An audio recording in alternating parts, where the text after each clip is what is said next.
Bienvenue à toutes et à tous dans La Boîte à Gants, le podcast qui donne de la voix à vos histoires automobiles, mais pas que. Je suis Yann Delplanque et chaque semaine je vous en partage de nouvelles. Aujourd'hui j'ai le plaisir de recevoir Pierre et Silver, cofondateurs de Moteur Essence, société de vente d'automobiles d'exception. Ils nous racontent leur enfance avec très vite un rêve commun, celui de devenir journaliste automobile dans la presse écrite à force de lire Sport Auto. C'est d'ailleurs durant un stage auprès de cette rédaction qu'ils se rencontrent en 2008 pour devenir amis puis associés quelques années plus tard. Silver et Pierre nous partagent leur expérience dans la presse écrite automobile et nous expliquent pourquoi ils ont finalement opéré ce virage vers la vente alors même que le journalisme était si cher à leur cœur depuis le plus jeune âge. À travers cet épisode, ils reviennent sur leur vision et l'expérience qu'ils souhaitent faire vivre à leurs clients en leur vendant des automobiles exceptionnelles. C'est aussi l'occasion d'échanger sur leur goût personnel qui explique sûrement les configurations et les autos hors du commun qu'ils peuvent ou ont pu proposer à la vente. Par leurs nombreuses anecdotes et galères, ils nous rappellent à quel point cette passion peut être viscérale, au point d'y consacrer presque tout leur temps, puisqu'ils ont la chance aujourd'hui de pouvoir vendre les autos qui les passionnent. Vous n'êtes pas à l'abri de découvrir quelques petites choses durant cet épisode, comme le fait que Moteur Essence n'est pas leur première aventure entrepreneuriale en commun, mais je vous en dis pas plus. Il est possible aussi que cet épisode contienne une exclue, là aussi je resterai muet comme une carpe, et je vous laisse la surprise. Vous retrouverez toutes les automobiles et les références auxquelles Pierre et Silver font allusion sur Instagram @dbg_podcast. Pensez aussi à vous abonner sur votre plateforme de podcast préférée ou sur YouTube. Pensez aussi à activer les notifications pour ne rien rater des prochains épisodes. Je vous souhaite un bon épisode. Salut les gars. Salut. Je suis ravi de vous accueillir dans la Boîte à Gants, même si c'est vous qui me recevez dans vos nouveaux locaux flambant neufs dans la région parisienne. Ouais. Est-ce que vous pouvez vous présenter un peu pour les gens qui vous connaissent pas encore ? Pierre, je t'en prie. Vas-y, présente-toi. Pierre, l'un des deux fondateurs de la société Moteur Essence, qui fait achat-vente de véhicules de prestige, de luxe, de sport principalement. Et avant tout passionné d'automobile. Après, on va parler un peu, je pense, du parcours, du cheminement qui nous a amené à la place aujourd'hui. Parle-nous de ton enfance, bien. On va parler de l'enfance puisqu'effectivement tout vient de là, en grande partie, évidemment. Présentez-vous tous les deux et puis après on va revenir effectivement sur tout le cheminement, effectivement comme tu disais. On va présenter, ça y est, j'ai 32 ans, et je vis ma passion et je vis de ma passion. Ça résume un peu le truc puisqu'on est là aussi pour parler voiture puisque c'est vraiment le sujet et c'est le sujet principal de nos vies. Effectivement, tout tourne autour de ça parce qu'on a la chance d'être passionné. Je trouve qu'il n'y a pas assez de gens passionnés dans ce monde. On a la chance d'en avoir une. Il y a beaucoup de gens qui n'ont pas de passion et qui finalement vivent. Pour vivre, c'est déjà bien. Mais c'est vrai qu'on le dit pas assez, on se rend pas compte de la chance qu'on a d'avoir une passion et d'avoir, c'est presque un moteur de vie en fait. Ouais. C'est exactement ça. C'est un mauvais jeu de mots d'ailleurs. Mais... Ah mais nous, on peut en parler, d'où vient ça le monde. Ça donne un sens à la vie. On va y venir à ça parce que c'est tout à fait ça. On va garder une petite structure, on va y venir. Bien sûr. Oui. Silver, à toi de te présenter. Enchanté. Bonjour à tous. Et donc Silver, effectivement, 32 ans également. Pierre et moi avons le même âge. Je suis né en Ardèche et aujourd'hui je suis parisien si on peut dire. Et effectivement d'être né là-bas m'a fait découvrir certaines choses liées à l'automobile puisque à la base mes parents ne sont pas du tout attirés par l'automobile. Je fais souvent des interviews comme tu le sais Sport Auto et la plupart des mecs me disent mon père il adorait ça et puis j'avais des petites voitures dans ma chambre etc. et puis des posters partout sur les murs. Ça n'a pas été mon cas mais par contre mon père m'a toujours laissé, et ma mère aussi, la place à toutes sortes de passions. Et j'avais un voisin, en fait, qui était passionné de rallye. Et qui, lui, m'a emmené régulièrement voir des rallyes, Monte Carlo, etc. Puisque autour de l'Ardèche, il y avait pas mal de... T'avais quel âge à ce moment-là ? J'avais quel âge ? Je pense que je devais avoir 7 ans ou 8 ans. Et à la base, j'étais plutôt nature, grands espaces, les bagnoles. C'était mon père plutôt musicien, artiste. Et c'était un peu en contre-pied total. Pas du tout un rejet d'ailleurs, mais en contre-pied total. Et j'ai adoré ça. Et il avait une 306 S16. Avant, il avait une 309 GTI. Et puis, il roulait comme un timbré. Et en fait, j'adorais ça. J'étais pas du tout conscient des risques d'ailleurs peut-être à l'époque, mais ça m'a tellement plu que les bagnoles c'est devenu vraiment un truc viscéral. À l'école, les mecs, ils se foutaient de ma gueule parce qu'à chaque fois, ils me disaient, dès qu'on entendait un bruit d'une caisse, ils me disaient, ah, c'est quoi? Et puis, il fallait que je devine. Et puis, dès qu'ils me disaient, ils pointaient une caisse parce que je ramenais mes sports auto des fois au lycée, au collège, je crois que c'était à l'époque. Ils me disaient, ça, c'est quoi? C'est quel 0 à 100? C'est quelle puissance? On a tous été ce genre de personnes qui connaissaient toutes les grilles tarifaires avec limite les options. Donc, j'étais abonné à Sport Auto, je crois, à l'âge de 10 ans. Ouais. Et puis, c'était mon truc que j'attendais comme un dingue. Et puis, ça s'est fait comme ça. Et ça a été comme ça, un moteur, effectivement, comme tu parlais, d'un avenir futur ou d'un avenir professionnel qui soit lié à l'automobile. Et à la base, c'était vraiment l'essai et le journalisme. Il y avait l'écriture qui était importante, mais pas du tout de commerce. C'était on va y revenir si tu veux. On va essayer de rester chronologique. Oui, n'est-ce pas? Ouais. Et toi, Pierre, c'est quoi un peu l'élément déclencheur? Là, Silver parlait de ce fameux voisin. Ouais. C'est plus familial. C'est amusant. Alors non, parce que c'est plutôt l'histoire totale. C'est l'un des meilleurs amis de mon père, qui était un passionné de voitures et qui avait d'ailleurs les moyens d'assouvir cette passion.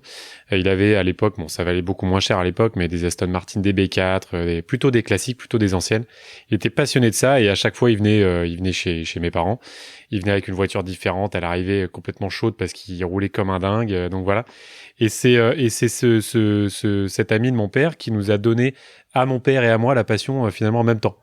Donc mon père lui il est devenu passionné un peu sur le tard. Moi par contre j'étais très jeune, donc ça m'a complètement obnubilé, si bien que c'est rigolo parce que Silver parlait de l'école, presque l'école maternelle ou le primaire. Moi j'ai toujours été très mauvais à l'école dès très jeune et c'est presque un talent, hein. Et oui, et si bien que il y a une anecdote rigolote, c'est que ma mère elle était carrément allée voir la prof en disant mais je comprends pas, mon fils est-ce qu'il est pas à moitié débile?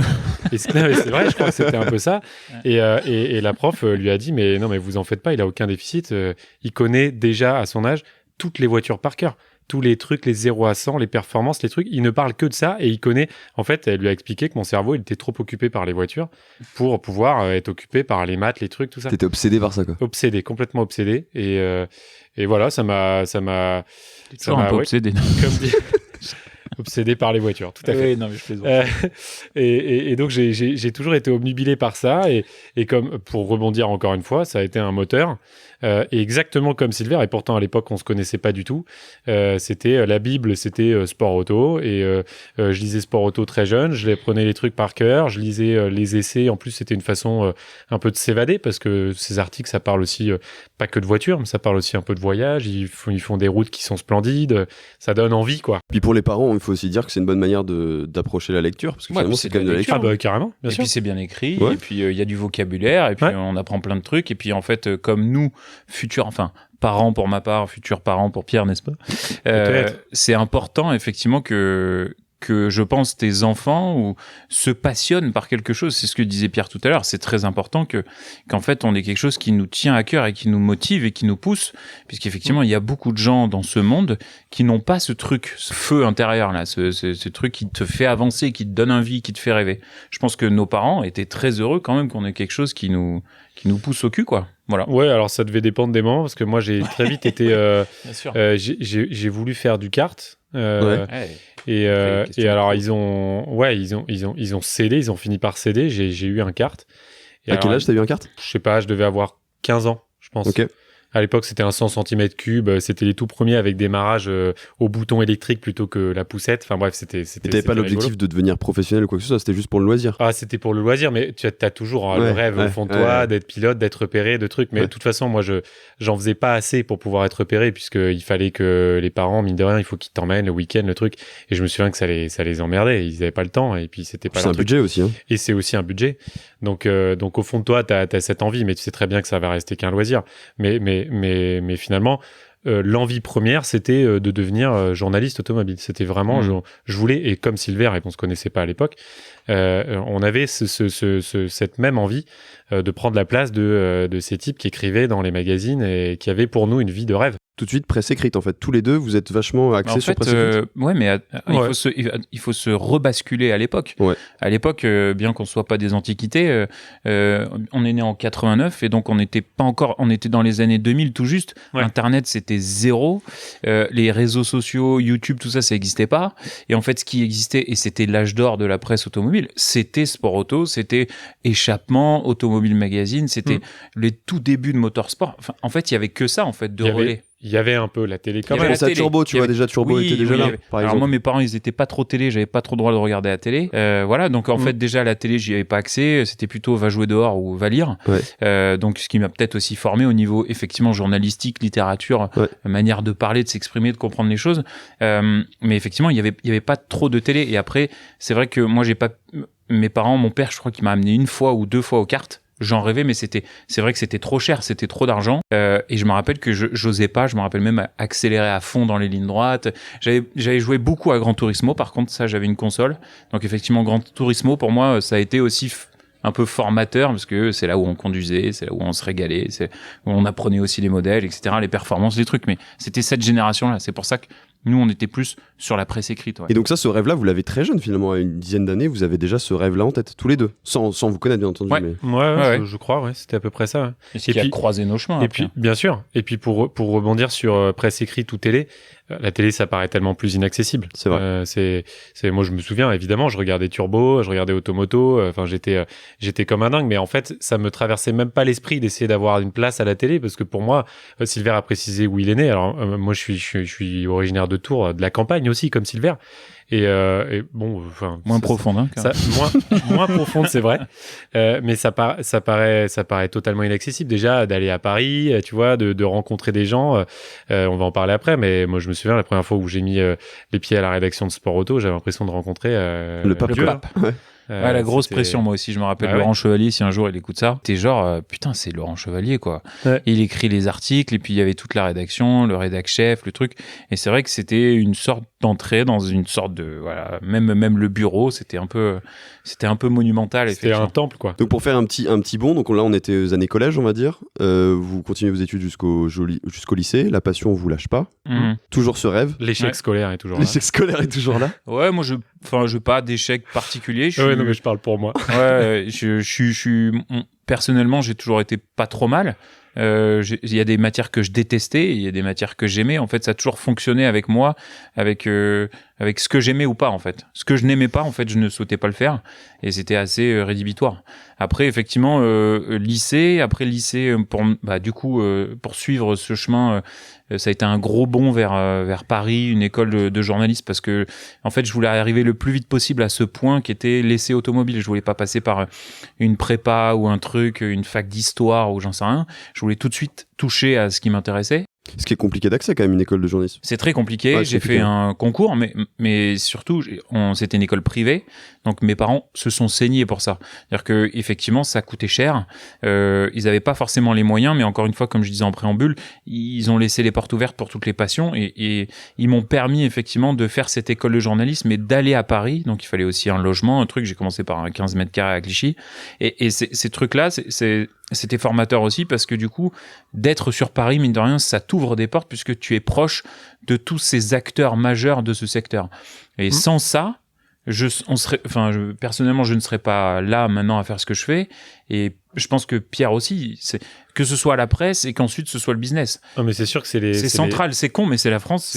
Non, mais c'est les rencontres. Très souvent, sur notamment Instagram, on nous demande des jeunes qui savent pas trop quoi faire, mais qui sont aussi passionnés comme nous, on l'était et on l'est encore, qui nous disent comment vous avez fait, etc.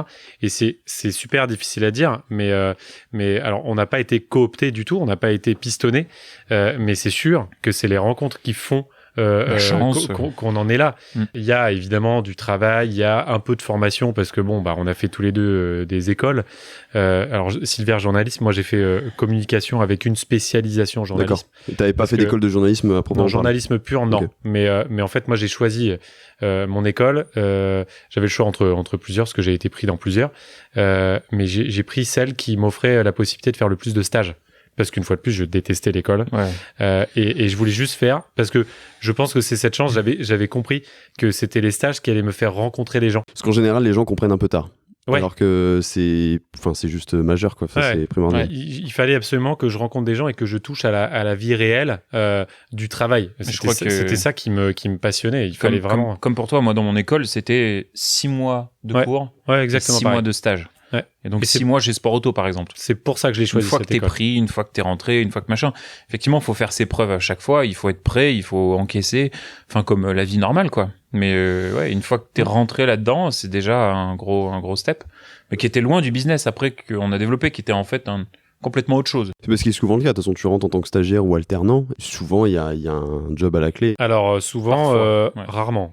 Dans ce secteur précis qui est la presse automobile, Ah ouais. qui était en déclin, qui était pas dans sa meilleure phase, avec des gens qui, quand ils le sont installés pour 10 ans, 15 ans, 20 ans, et qui parfois ne lâchent jamais ce poste-là. En fait, on s'est vite aperçu, Pierre comme moi, parce que Pierre, ensuite, tu parleras de toi tout seul, mais personnellement, j'étais chez Sport Auto, et effectivement, je me suis vite aperçu qu'il n'y avait pas de place à prendre. C'était complexe. Ça allait prendre peut-être du temps, qu'il allait falloir que j'aille être pigiste pour différents canards. Pigiste, pour expliquer, c'est une sorte de freelance, hein, c'est ça? C'est un freelance. C'est un mec qui, effectivement, va démarcher certains magazines pour proposer un essai, proposer quelque chose, ou faire du convoyage, et en fait, Il y a des pigistes qui s'en sortent très très bien, mais c'est vrai que 90% des pigistes, ils galèrent, normalement. Ouais. Ou alors ça te prend vraiment beaucoup de temps avant d'être enfin reconnu, d'avoir un nom, une plume, un truc, et dire bon bah c'est lui, je veux qu'il fasse tel essai, je veux qu'il fasse telle chose. Au départ t'es personne. Et surtout que là, encore une fois, justement, tu le dis à juste titre, dans la prise écrite, c'est la plume, c'est pas ni le visage, ni Exactement. l'image de la personne. C'est ni ton charisme, ni ton truc, c'est effectivement ce que t'écris, quelles sont tes connaissances intrinsèques. On est parti de là, nous, on n'est pas parti sur l'image du tout. Il fallait être vachement bon, pointu, ne pas dire de conneries, parce qu'effectivement, à la presse écrite, quand tu commences à raconter un peu des conneries, c'est pas les gens qui te lisent, qui te tombent dessus, ça c'est le dernier ressort et c'est là où ça fait le plus mal, mais c'est ton rédacteur en chef, c'est ton supérieur, c'est le gars qui te corrige quand tu fais une faute d'orthographe. Enfin voilà, c'est ça la base, quoi. C'est beaucoup de rigueur. Ouais. C'est difficile. Rigueur qui vous sert sûrement maintenant aussi, mais ça on y reviendra par la suite. Oui, bien sûr. Bon, après, il faut de la rigueur dans tout métier, hein, mais en tout cas, de la rigueur au niveau de notre passion et de nos connaissances produits, c'est sûr qu'il en faut. En fait, si on peut prendre juste un peu de distance, ce qui fait peut-être aujourd'hui qu'on est un peu différent de certains de nos concurrents, c'est cette base passionné voiture, mais en études journalistiques et pas passionné de business. C'est-à-dire que je me disais pas, tiens, je vais acheter ça à tel prix, je vais revendre ça à tel prix. Et c'est ça qui est intéressant dans le produit. Ce qui nous intéressait dans le produit, c'était le produit lui-même. Ah putain, bah elle est vachement bien en direction, elle est super bien sur le frein. Apparemment, le moteur, c'est génial. T'anticipes une de mes questions, c'était, je vais la poser, comme ça sera fait. Mais c'était justement l'alliage que tu peux trouver l'alliance plutôt entre l'aspect commercial, puisque vous êtes quand même des marchands maintenant, et l'aspect passion. Parce que la passion peut peut-être vous donner envie d'acheter des produits qui sont super compliqués à vendre. Ça nous dessert un peu aujourd'hui, mais c'est ce qui fait aussi notre spécificité et ce qui fait que quand la plupart des gens s'adressent à nous, ils sentent qu'on est passionné. Alors en plus, maintenant, on a la maîtrise professionnelle de ce qu'on vend, en termes de prix, en termes de décote, en termes de coût, en termes d'utilisation vraiment client. Par contre, c'est l'approche effectivement passionnée des autos et donc connaissance produit sur vraiment l'expérience de conduite, sur ce qu'elle dégage une voiture. C'est ça. On n'est pas sur des produits financiers du tout, nous. J'ai bien senti en off tout à l'heure quand on discutait avec votre potentiel client. C'est justement la manière dont vous l'amenez gentiment sur quelque chose. En fait, c'est de la discussion ouverte. C'est pas qu'une expérience commerciale. C'est sûr qu'il y a une partie commerciale, forcément. À un moment, on parle d'argent et tout ça. Bien sûr. Mais normalement, chez nous, c'est pas qu'une expérience commerciale, c'est une expérience tout court. C'est une expérience d'échange par rapport au produit, par rapport à la passion, par rapport à la conduite, par rapport à ce que le client va vivre avec sa voiture. Et d'ailleurs, on adore avoir leur retour d'expérience 1 mois, 2 mois, 3 mois après, quand ils reviennent boire un café, qui nous racontent et que très souvent, ils nous remercient pour les avoir guidés vers tel ou tel produit, etc. Produits auxquels ils n'avaient pas pensé à la base. Parfois, oui. Des fois, ils y pensent, mais ce qui est vachement bien, je trouve, c'est qu'on a des clients qui sont aujourd'hui très pointus, qui ne s'adresseront pas à certaines personnes ou qui s'adresseront peut-être à des concessionnaires qui, eux, sont pointus sur un seul produit. Mais avec nous, ils peuvent échanger sur tous les produits. Et en fait, quand ils te parlent, parce qu'on fait aussi des track day, on fait aussi des sorties, on partage cette analyse assez fine, je pense, de ce que peut apporter telle voiture ou telle autre voiture. C'est pas ça pousse, ça freine. C'est plus fin que ça. Enfin, en tout cas, c'est ce qu'on cherche nous, parce que c'est ce qui nous intéresse. Pour reprendre le fil, on dévie, bordel. On a dévié, on a fait une sortie de route. Est-ce qu'on peut parler un petit peu de votre rencontre, parce que on arrivait sur vos débuts d'année journalistique. Sur Sport Auto. Ouais, mais comment est-ce que quel souvenir vous en avez en fait? Incroyable. Il était arrivé avec ses yeux bleus. C'était en stage. En stage à Sport Auto, ouais. C'était en 2008 ou 2009, je crois. 2008, ouais. Je me rappelle bien, t'étais arrivé dans le bureau de Laurent Chevalier ou Jean-Éric Raoul. Ouais. Silver était déjà là parce que ça faisait 2 mois, 3 mois que t'étais là, je crois. Ouais. Je venais des yeux, je me suis dit, putain, il va piquer ma place. Non. Foiré. Et moi, je venais d'arriver et voilà, c'est une rencontre de stage presque classique, sauf que dès le départ, tous les midis, on déjeunait ensemble, on papotait, on discutait de nos expériences, d'où on était très différents, et on l'est toujours, différents, mais on avait vraiment effectivement un truc en commun très fort. Et ouais, je me souviens effectivement de l'arrivée de Pierre dans la rédaction à Sport Auto, et moi qui étais déjà stagiaire. Et puis en fait, après, on a pris chacun des chemins, mais qui sont liés sur la presse. Et puis après, je pense que tu vas vouloir passer peut-être à la suite de ça. On s'est retrouvés, puisque moi, pour des raisons diverses, j'ai dû changer un peu mon fusil d'épaule, puisque effectivement j'avais quelques piges, mais assez peu. Et puis mes parents continuaient à payer un appartement, et ça commençait à être un peu lourd après 3 ans quand même. Donc sous la pression financière. Pression financière. En fait, c'est plutôt moralement, ils auraient pu certainement continuer à payer encore 1, 2 ans, tant que ça se fasse. Mais je me sentais vraiment, il fallait que je gagne ma vie, il fallait que, ça y est, que je puisse acheter ce que je veux, que je puisse louer mon appartement moi-même. J'avais à l'époque, je pense, 21 ans ou 20 ans. Et en fait, j'avais un pote qui était stagiaire, qui faisait de la vente de caisses. Tu avais déjà fini l'école de journaliste? Je venais de la finir, ça faisait quelques mois, et je voyais que ça allait être compliqué quand même.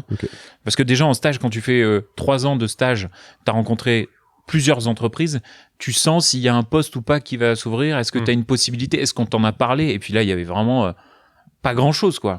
Donc ça allait, tu te retrouves sur la route et aller faire des marchages pour des piges alors qu'il y a déjà 50 personnes.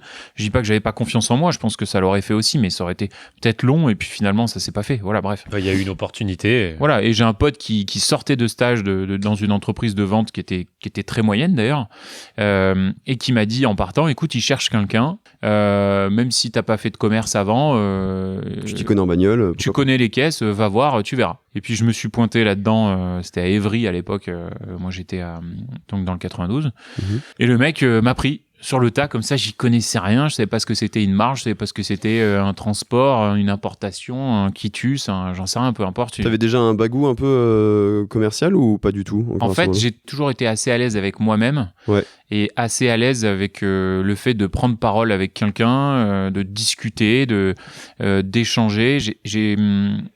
J'ai pas de timidité.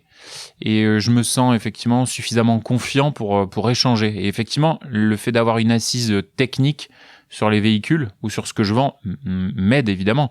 En fait, le commerce, pour moi, ça s'apprend pas à l'école. Pierre en parlera aussi. Le commerce, c'est surtout une question de personne pour moi. Le commerce, c'est qu'est-ce que tu ressens quand tu t'adresses à quelqu'un? Est-ce que tu peux lui faire confiance? Et est-ce que tu te sens à l'aise? Est-ce que en fait tu as des atomes crochus avec cette personne? Et un commercial doit en fait absolument s'adapter à la personne avec qui il parle pour le faire se sentir à l'aise et pour ensuite effectivement envisager une relation commerciale. Une espèce de caméléon en fait. Je pense qu'il faut être un peu caméléon, bien sûr. Et toi, Pierre? La suite du stage. La suite du stage, exactement. En fait, moi, justement, une fois de plus, grâce à ces rencontres de différents stages, après Sport Auto, j'ai donc fini mon école qui, elle, n'était pas en 3 ans, mais 4 ans. J'ai fait d'autres stages et j'ai fini par être journaliste automobile quand même, ce qui était donc le rêve de ma jeunesse, chez RS Magazine. Donc RS Magazine, c'est un magazine spécialisé Porsche qui existe depuis pas mal de temps. Il y en a 2 en France, c'est Flatsys et RS Magazine. La mec des Porschistes. Ouais, et comme tout passionné de voiture, j'aimais beaucoup Porsche, donc évidemment ça m'attirait fortement. C'était une petite rédaction, un truc à taille humaine, c'était sympa, mais très vite, comme le disait Silver tout à l'heure, malheureusement la presse écrite est un peu en déclin. C'était une rédaction dans laquelle, j'ai beaucoup d'affinités encore avec pas mal de gens dans la rédaction. Attention à ce que tu dis. Je vais pas être brutal, mais c'est vrai qu'il y avait pas une dynamique qui correspondait à quelqu'un de jeune et dynamique comme j'étais. Et comme je suis encore, d'ailleurs, j'espère. Toujours jeune, surtout. Vous êtes toujours jeune, ça va. Mais en tout cas, très vite, je sentais que j'étais pas totalement à ma place, bien que je parlais de choses que j'adorais, les Porsche, les voitures. Je faisais des reportages, je faisais des présentations presse. Malheureusement, pas assez. Ce qu'il faut savoir, c'est que dans la presse écrite, 95% du temps, t'es quand même derrière ton ordinateur. Donc tu t'ennuies assez vite. Mais les 5% du temps où t'es pas derrière ton ordinateur, c'est sûr que t'es derrière un volant d'une voiture qui vient de sortir, donc c'est très stylé. Mais très souvent, c'est rigolo. Alors moi, je dis souvent ça quand on me demande la comparaison entre l'époque journaliste et l'époque vendeur de voitures. Et l'époque journaliste, je trouvais que j'étais spectateur de ce milieu. Et du coup, je le regardais de loin, quoi. J'enviais ce milieu. J'avais envie d'y être et j'y arrivais pas. Et aujourd'hui, on n'est pas encore vraiment dans ce milieu parce qu'on est vendeur, hein, on n'est pas propriétaire, Silver et moi, de supercars, malheureusement. Mais moi, en tout cas, je me sens beaucoup plus actif de ce milieu.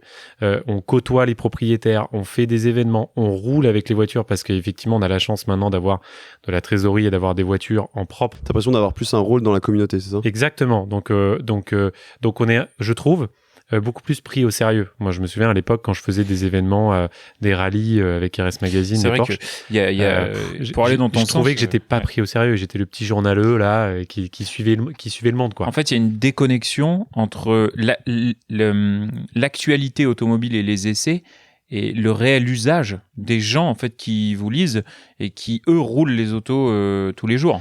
Ouais. Il y a en fait, quand on est dans la presse, on commente l'actualité. Généralement, on fait des essais, on communique, on explique ce qu'on ressent auprès des voitures, mais l'utilisation réelle, le coût, qu'est-ce que c'est un track day, est-ce qu'il y a telle voiture qui tient plus ou moins bien, etc. En fait, ça réellement, on y touche. Tout simplement parce que vous l'avez pas vécu en propre, donc vous pouvez pas en parler, quoi. Et d'ailleurs, alors c'est pas un message qu'on peut passer aux journalistes, mais très souvent, Silver et moi, quand on est sur des track days, les gens, nos clients, nos amis connaissent notre parcours. Très souvent, les gens disent vous êtes sur la piste et alors vos potes journalistes, ils sont où? C'est vrai. Parce qu'en fait, les propriétaires, donc les lecteurs de ces magazines-là, pour eux, les journalistes, ceux qui écrivent les articles, ils existent presque pas. Ils les voient jamais en vrai. Ils les voient jamais en vrai. Donc pour légitimer aussi, ce qu'ils disent. Tout à fait. Donc c'est pour ça que nous presque, je pense que certains de nos clients et amis et j'espère savent qu'on est légitime. Savent qu'on est légitime parce que les voitures, on les roule, on les connaît, elles sont là, on les touche, on les entretient souvent. Enfin, on fait pas d'entretien ici, mais on sous-traite tous les entretiens. Mais en tout cas, quand il y a une révision, quand il y a un problème sur une voiture, on le sait, on le connaît, on le paye. On le paye, oui. On sait chez qui aller, on sait à qui s'adresser et je pense que c'est une force c'est une force de connaître ces produits-là. Non, mais naïvement, j'aurais pensé qu'effectivement, quand vous étiez journaliste presse écrite, vous auriez essayé plus de voitures que maintenant. Non, parce qu'aujourd'hui, tous les jours, si on veut, on descend. Ouais, bien sûr. On prend une voiture et on va l'essayer, on va l'amener en réparation chez le carrossier, on va faire un pneu, un truc, on va faire un essai client. Et donc, tous les jours, à chaque moment, il est possible qu'on expérimente quelque chose. Quand tu es journaliste de presse, si on t'invite pas sur un essai, tu restes derrière ton écran, t'es QT et t'écris un communiqué de presse qui est arrivé, tu commandes quelque chose, je sais pas, un avis, un édito, j'en sais un peu importe. Et en fait, si t'es pas responsable des essais ou t'es pas essayeur dans le journal, tu n'essaies pas de voiture, tu fais du convoyage, mais tu n'essaies pas de voiture. Pour essayer, il faut déjà avoir un poste et être assis dans la rédaction pour pouvoir le faire. Et tu fais pas ça quand tu arrives au bout de quelques mois où tu es stagiaire. Au départ, on te donne pas des caisses en disant tiens, tu vas nous pondre un article.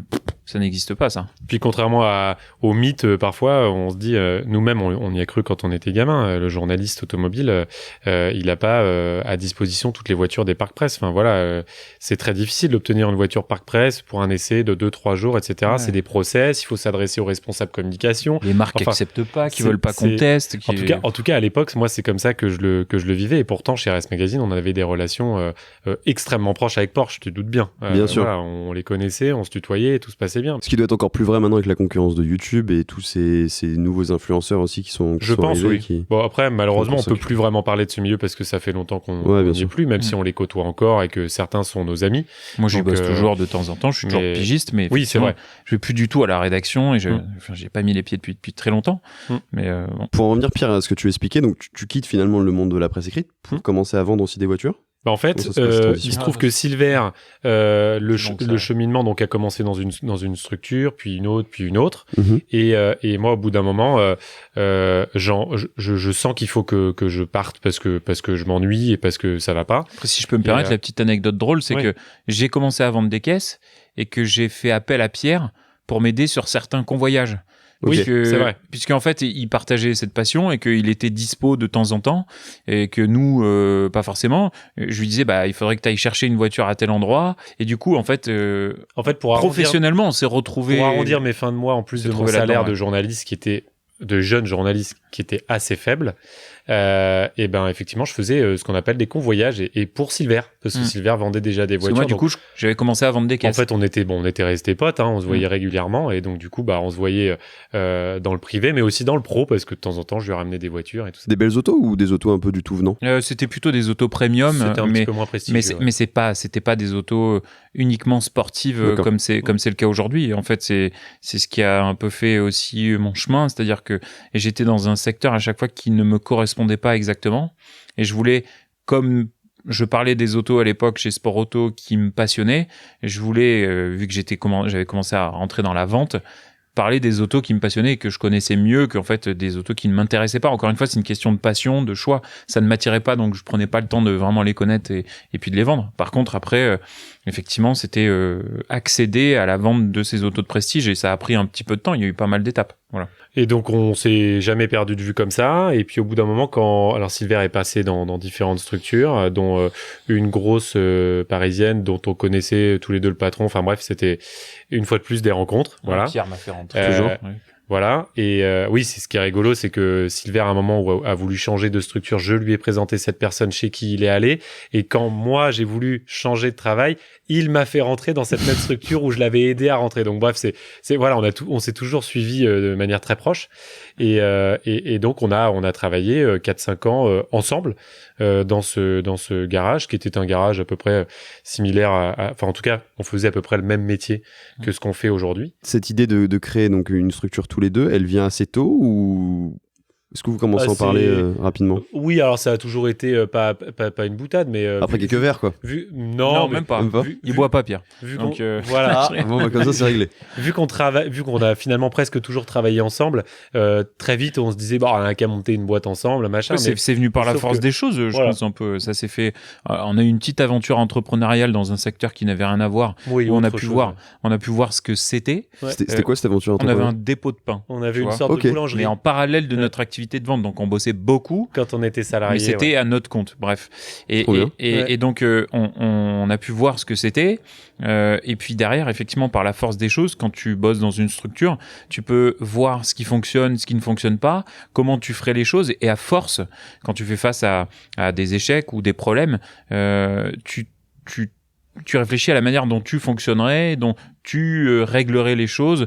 Et puis finalement, à un moment, tu arrives à un point de rupture où tu décides de créer ton propre chemin, puisque tu penses que ça serait mieux si c'est toi qui gérais les choses toi-même. Et puis avec Pierre, on avait la même vision des choses. Moi, j'ai auparavant bossé aussi chez des gros concessionnaires, BMW, machin truc, qui ne correspondaient absolument pas à la manière dont je voyais les choses. Et finalement, en fait, on avait une vision assez commune de l'automobile et de la vente. Est-ce que vous vous souvenez justement de ce point de rupture? Parce que j'imagine que c'est une accumulation de petites choses que vous avez observées. En On fait, s'en souvient bien, ouais. on s'en souvient très très bien. Après c'est effectivement un point de rupture qui était interne à la société dans laquelle on était, mais c'est aussi une perspective d'évolution simple. C'est que quand tu es salarié dans ce genre de garage, si ton responsable ou ton patron ne te promet pas des perspectives d'avenir où tu évolues, où tu prends des responsabilités, etc. En fait, la logique des choses, c'est de t'en aller. Soit de trouver une structure qui t'offre ces possibilités-là, soit de monter ta propre structure. Il se trouve qu'il est là le point de rupture, là où on était avant. Aussi, je suis d'accord avec évidemment avec ce que dit Pierre, et c'est aussi une tranquillité d'esprit quelque part que tu achètes. Effectivement, c'est énormément du coup, à l'avenir, c'est énormément de temps et d'investissement, mais c'est aussi une tranquillité d'esprit où à chaque fois tu sais que tu peux prendre les décisions et tu peux faire les choses en fonction du temps que tu y passes et en fonction de l'investissement que tu y mets, mais tout dépend de toi. Une tranquillité d'esprit pour te dire, à partir du moment où tu convaincs un client d'acheter une auto, que peu importe ce qu'il arrive, tu auras la main sur la manière de pouvoir régler les choses en cas de problème. En fait, je déteste personnellement avoir des problèmes, avoir des frictions, avoir des oppositions, même si ça fait partie du job. On aime bien quand tout est smooth quand même, quand tout se passe bien, parce que c'est du plaisir, c'est de la passion, et on sait qu'en tout cas, on a la main là-dessus. Et c'est extrêmement important pour ta tranquillité d'esprit et pour, je sais pas, ton temps en dehors aussi du travail, même s'il est très court, d'avoir une certaine le sentiment du travail bien fait, quoi. Ouais, une certaine en fait, tranquillité. On a donc cette chance, mais c'est aussi presque une malédiction de faire ce métier qui est archi passion. Nos clients, quand ils viennent ici, ils veulent vivre une expérience absolument parfaite parce que c'est leur passion. Donc nous, et parce que c'est cher. Voilà. Non mais et nous, il faut que ça reste un événement archi positif du début à la fin. Donc souvent, nous, c'est une grosse pression. On montre évidemment sur Instagram la vente, la livraison, etc. Mais ce qu'il faut savoir, c'est qu'il y a encore énormément de travail après tout ça, puisque on vend des voitures qui sont pour la plupart d'occasion. Ça reste de la mécanique et parfois il se passe quelque chose. Parfois, voilà, il y a de la prévente comme dans tout. Donc surtout des voitures comme ça, des voitures très très pointues. Tout à l'heure, on parlait en off juste avant de commencer l'interview d'une 430 Scuderia. C'est une voiture fabuleuse. C'est certainement tous les deux dans notre top 10 des voitures qu'on préfère. C'est une question qui viendra après. Mais voitures extrêmement pointues, extrêmement complexes. Et donc, quand on vend une Scuderia à un client, il n'est pas exclu que 1 mois, 2 mois après, il y ait un petit problème, un tirant, une rotule, un truc. Et en fait, je pense et on pense que c'est à ça qu'on reconnaît un bon d'un mauvais professionnel, c'est que la manière de gérer les choses. C'est que après la vente, faut toujours répondre et que même s'il y a un problème et même si c'est pas de ta faute, parce que c'est pas notre faute, la rotule d'une Scuderia, si elle devient usée, c'est pas notre faute. Nous, on l'a pas fabriquée, la voiture. Voilà. Par contre, c'est sûr qu'il faut tout checker, faut tout vérifier. Et de temps en temps, il y a quand même des choses qui se passent. Et donc, il faut répondre assumer, présent. Et il faut assumer. Et d'ailleurs, c'est rigolo parce que l'expérience nous l'a prouvé. C'est même là qu'on fidélise le plus les clients. Ouais. C'est quand le client a un problème 1 mois ou 2 après et que tu gères le problème, que le client après, il t'adore. Parce il est généralement acquis. Il se dit, putain, je suis tombé sur des mecs qui gèrent. Le principe de base, c'est, comme je disais au départ, c'est la confiance. Ouais. C'est-à-dire, à partir du moment où tu as instauré la confiance et que tu n'as pas rompu cette confiance et que tu as répondu présent, normalement, ton boulot commercial, il est fait. Et aujourd'hui, si on a la structure en plus pour répondre, c'est-à-dire aux impondérables, à des choses qui arrivent, même si ça coûte très cher, c'est effectivement une liberté d'esprit aussi. Et c'est comme ça qu'on voit les choses. Que tu crées aussi sur le long terme. Ah mais nous, c'est du long terme. Aujourd'hui, les gens s'étonnent que des fois, il y a des voitures qui reviennent 15 jours après qu'on les ait vendues, ou 1 an, ou 6 mois, ou 3 mois. Ouais. Mais c'est vrai qu'on a une fidélisation et un turnover qui est créé par cette base client qui nous est fidèle, parce que de notre côté, on leur est fidèle aussi. Voilà, on trahit personne et on n'est pas là pour mettre des douilles, parce que ce milieu, alors on n'a pas encore abordé le sujet, mais a quand même très mauvaise presse en général. Il est aussi. Voilà, il est mal vu, il est certainement bien trop souvent opaque. Et nous, en fait, au travers de notre communication et de notre âge aussi peut-être, on a voulu un petit peu désopacifier tout ça et puis rendre les choses plus accessibles, plus simples, même si elles sont en interne très complexes, plus simples et plus abordables, plus fun, plus passionnés, puisque en fait c'est comme ça qu'on doit vivre l'expérience aujourd'hui. Et c'est pour ça que les gens nous suivent aussi, et je pense que c'est pour ça que nos clients nous aiment bien et nous apprécient. Voilà.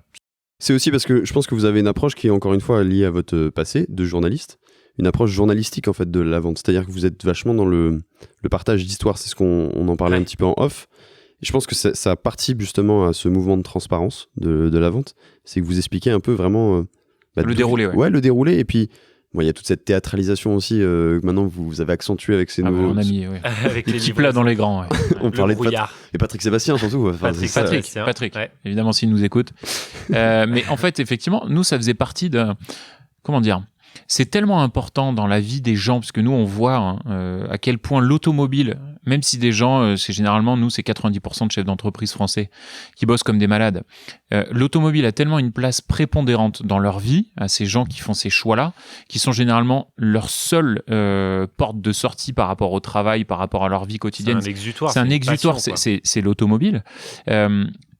Comment ne pas rendre ce moment plus important, plus fun, plus excitant, parce que c'est vrai que c'est sympa de livrer une voiture, mais si on peut rendre ce moment un petit peu particulier pour la personne, pour l'identifier, pour qu'il se sente un peu unique à un moment précis, c'est pas grand-chose, même si c'est évidemment des investissements pour nous, mais c'est pas grand-chose, mais ça change l'expérience pour lui. C'est ça qui compte. On se met à leur place, c'est-à-dire que nous, Pierre et moi, on a toujours rêvé gamin d'acheter une caisse à un moment donné. Moi, je rêvais d'acheter une Lotus Elise. Je comptais, je me disais, bon, si je gagne 2000 € par mois, je vais peut-être cotiser pendant tant d'années afin de m'acheter une Lotus Elise.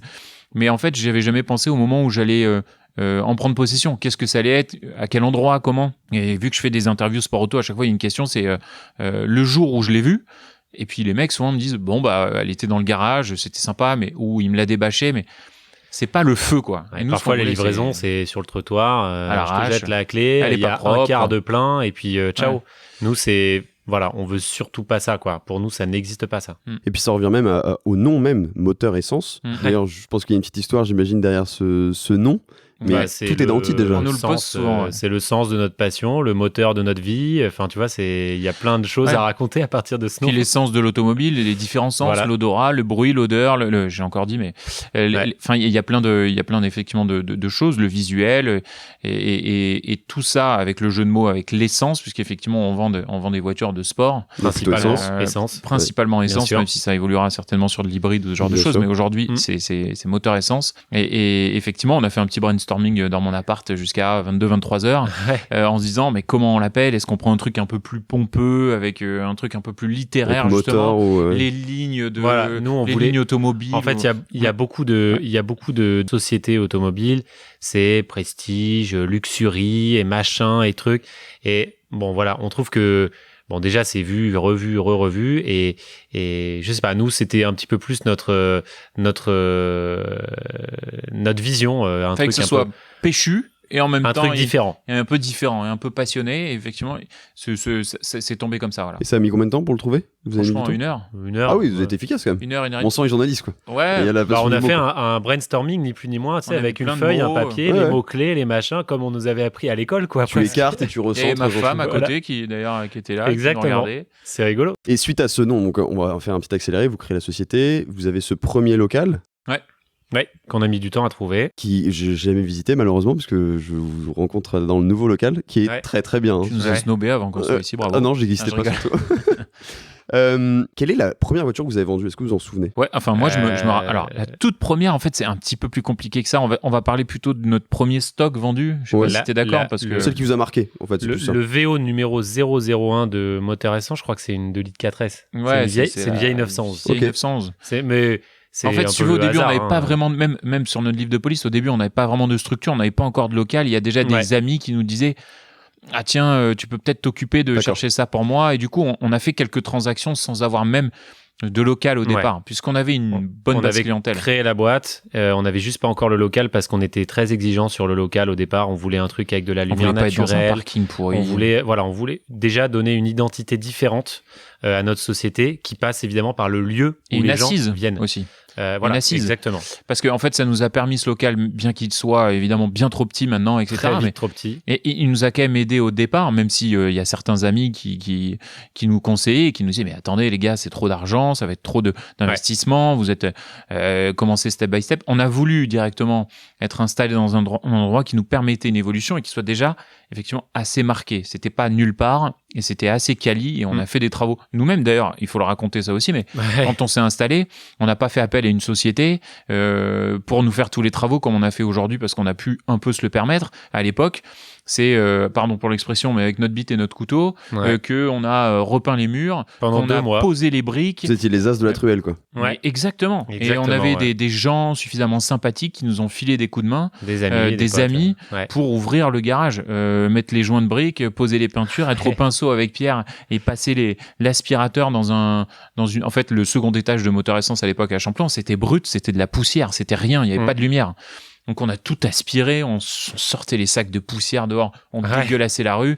C'était chose qu'on avait quasiment jamais fait de notre vie. On n'est pas très manuel à la base. Il fallait se projeter quand même.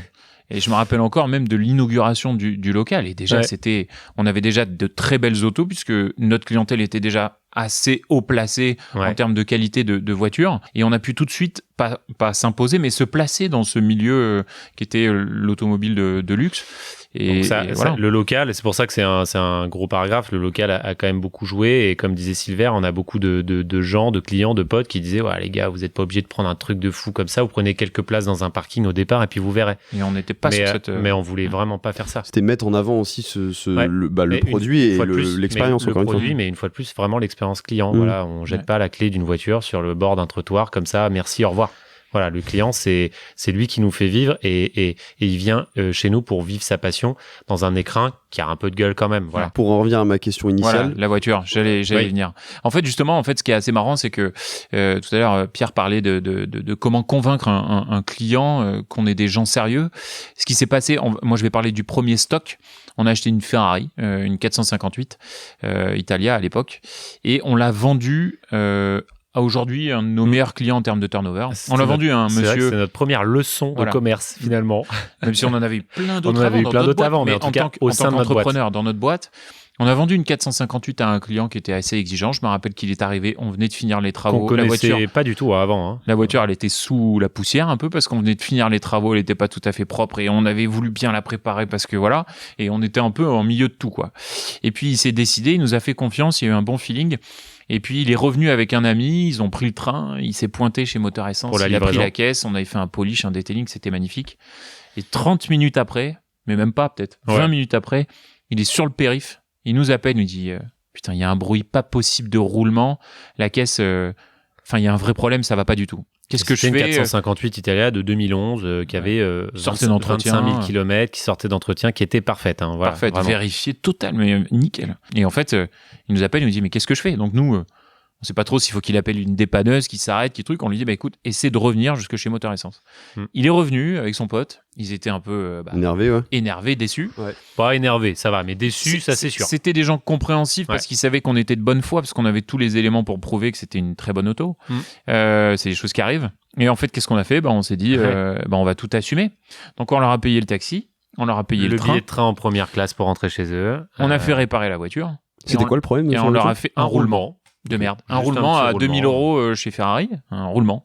Une usure prématurée. Voilà. La voiture, nous, on avait fait peut-être 500 km avec, entre les trajets, carrosserie, trucs, tout ça. Et jamais eu de problème. Et puis d'un coup, j'étais rentré de Caen avec, parce que j'étais allé l'acheter à Caen à l'époque. Ouais. Effectivement, tout allait bien. Et jour de livraison, problème. Donc, on a assumé, on a payé le train, on a payé le trajet.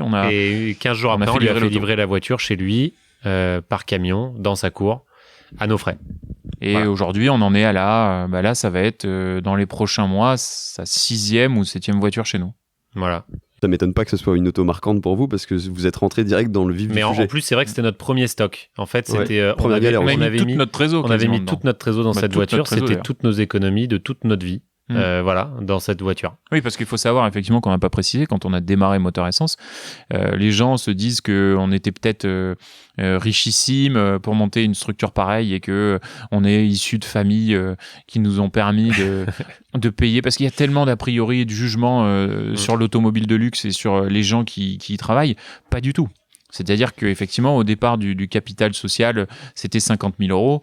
Et puis, on a mis du compte courant et on a mis toutes nos économies dans Moteur Essence. Et au départ, la totalité de ces économies, Et encore, on avait fait rentrer au préalable quelqu'un dans la boîte qui n'y est plus, mais c'était 150 000 euros. Quand tu dis compte courant, c'est compte courant d'associé, j'imagine. Oui, exactement. Ouais. On va pas rentrer dans les détails pour. Non. Ça sert à rien, mais voilà. ouais, Le ok. podcast fiscal, ce sera plus tard. Pour en revenir un peu à la. Donc, il y a cette première expérience marquante. D'ailleurs, la 458, je crois que vous l'avez dit à plusieurs reprises, c'est un best-seller pour vous. C'est une voiture qui se vend très facilement. Pas que pour nous d'ailleurs, mais oui, c'est Ouais, une voiture. Facilement, non, mais oui, le turnover est assez rapide sur une Ouais. 458 généralement, parce que c'est une très bonne auto.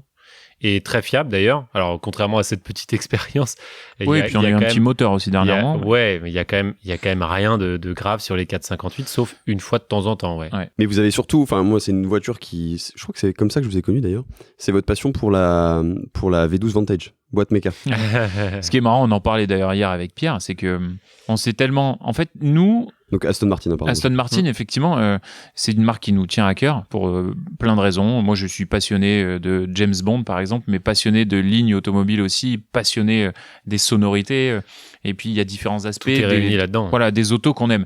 Il peut y avoir une auto qu'on utilise pour aller cruiser, c'est-à-dire faire une petite balade, profiter d'un moteur, aller faire un petit week-end. Il y a une auto qu'on veut utiliser pour aller sur piste. Il y a une auto, on veut qu'elle nous pète à la tronche à partir du moment où on la démarre. En fait, on s'adapte à chaque fois.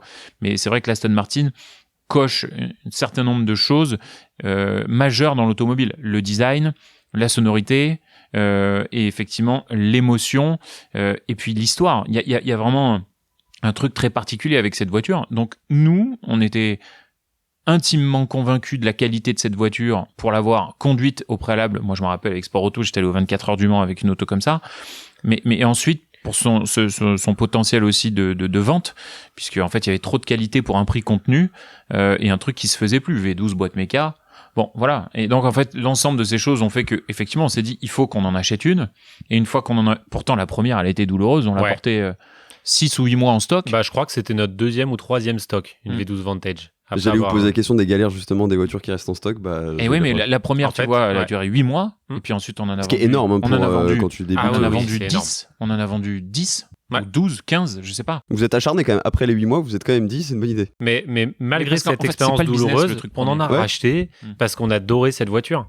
Et finalement, on s'est mis à beaucoup en parler aussi sur Instagram, à faire, je pense, un peu plus connaître cette voiture, ou en tout cas la dédiaboliser, parce qu'il y a beaucoup d'idées reçues sur les Aston Martin, que c'est pas fiable, ces trucs, c'est pas sportif, c'est pas funky.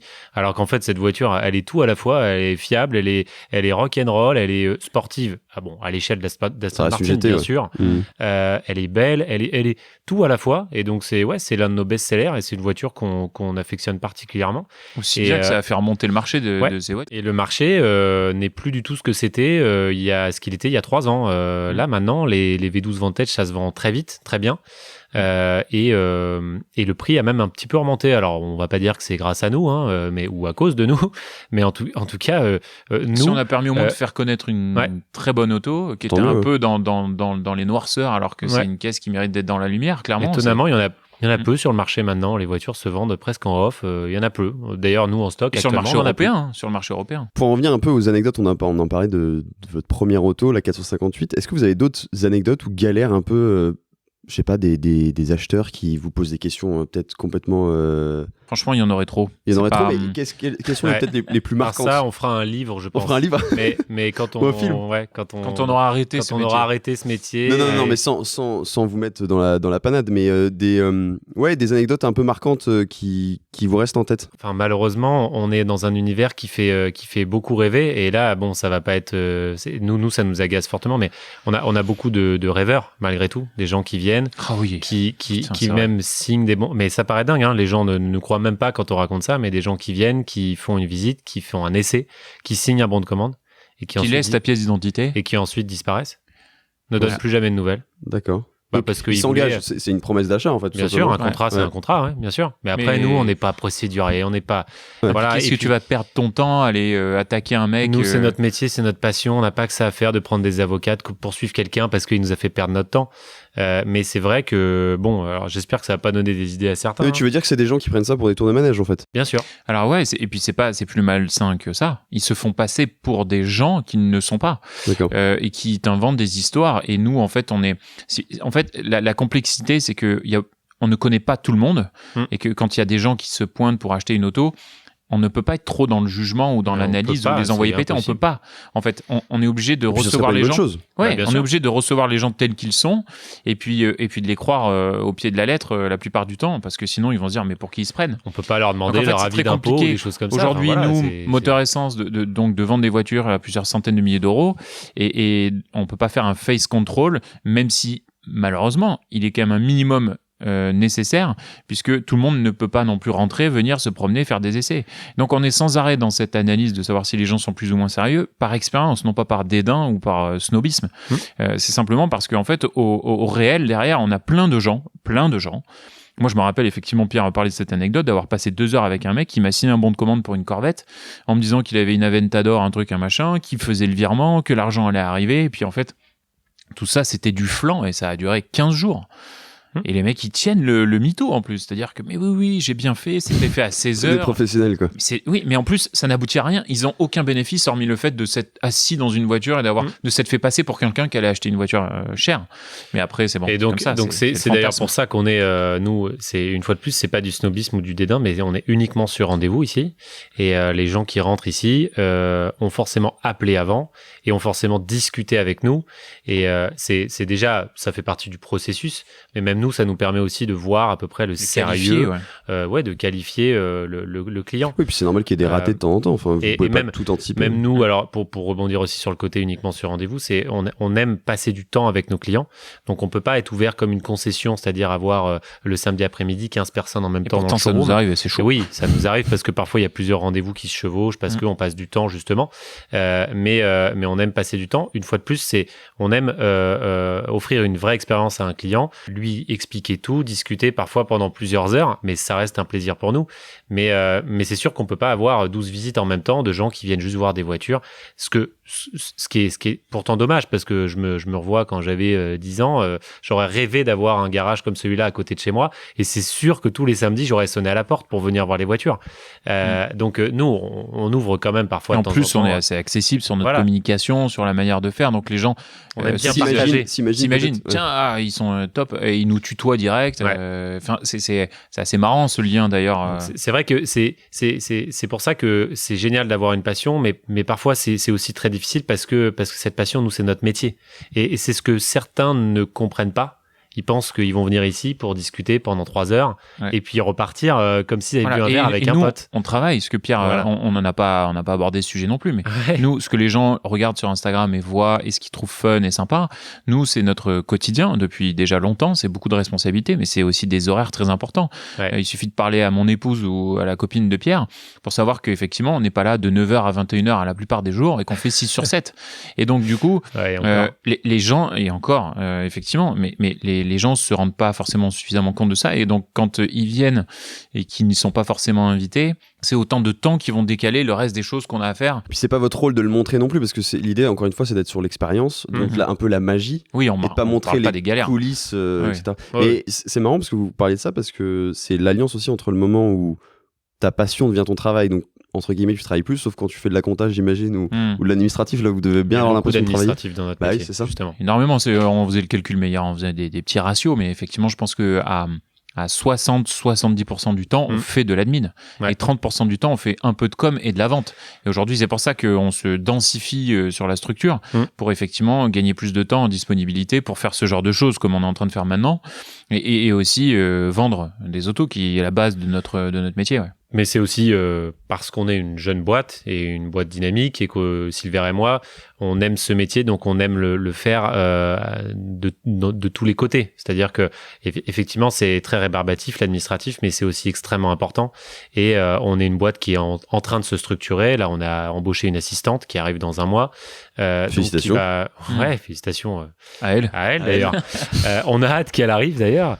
On est très content de cette évolution qui va nous permettre de gagner du temps et de consacrer davantage de temps au commerce et à la relation commerciale justement qu'on adore. Et après, pour garder ce que tu disais, cette magie, oui, effectivement, nous, quand on se lève le matin et qu'on va au boulot et qu'on pousse la porte du local, effectivement, c'est pas pesant et c'est pas le matin, putain, je vais aller au boulot, machin. Il y a des galères, il y a des trucs qui sont compliqués, il y a des trucs qui te restent en tête, il y a beaucoup de responsabilités. néanmoins ce qu'on fait, le produit même de notre travail. Et effectivement, il est ultra kiffant. On mesure la chance. Et je pense qu'effectivement, on est très peu de personnes dans le monde à faire ce job.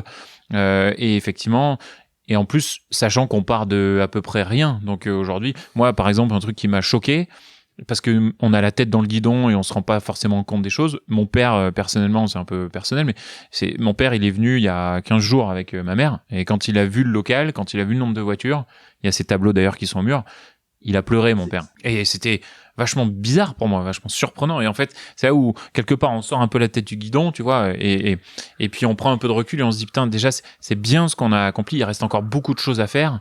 Mais déjà, c'est une bonne chose, quoi. C'était la première fois qu'ils venaient, enfin, ton père et ta mère? Non, ils étaient venus à l'inauguration au premier local, mais c'était la première fois qu'ils venaient ici. C'est la première fois qu'ils venaient ici. Et effectivement, de loin, en Ardèche, à chaque fois que je leur parle de que ce soit des immobilisations financières pour les véhicules, pour les bâtiments, du coût de l'assurance, de la sécurité, du coût de la vie en règle générale et de ce que c'est de créer une entreprise, eux qui ne le savent pas, ça les stresse énormément. Et en fait, parfois, c'est bien de venir effectivement et de réaliser comment ça se passe.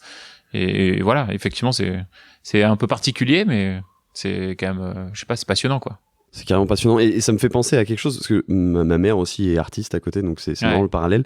Et justement, vous avez un goût pour les voitures assez exotiques aussi. Vous aimez bien les configs un peu qui sortent de l'ordinaire. Oui, je regardais tout à l'heure la 911R. Ouais.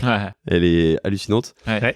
Le mec a, excusez-moi l'expression, des couilles d'avoir config ça quand même. Bien sûr. Et est-ce que c'est pas justement lié pour tous les deux, je sais pas si c'est valable pour toi aussi Pierre, à votre attachement à l'art et au côté aussi, c'est un objet d'art en fait. Ces voitures, c'est des œuvres d'art. C'est de l'art. C'est de l'art. Et en fait, nous, on lutte contre le conformisme. Enfin, personnellement, je trouve qu'il y a rien, pardon, ça va en brusquer certains, mais il y a rien de plus chiant qu'une voiture que tout le monde aime, dont tout le monde trouvera un intérêt plus tard, et qui en fait se conforme à la totalité des vœux de chacun. Je trouve qu'en fait, aujourd'hui, parce qu'en fait, c'est aussi un défaut de notre métier, on est tous les jours dedans. On voit tous les jours des bagnoles. C'est vrai qu'aujourd'hui, une 97 Carrera première génération, je vais avoir du mal à avoir le petit battement, la petite pulsation. Aujourd'hui, en fait, ça dépend surtout de sa config. Ça dépend de sa config. Ça peut être une voiture. Parce qu'en fait, on va chercher la petite chose, le twist, la petite passion, en plus, le petit grain qui fait que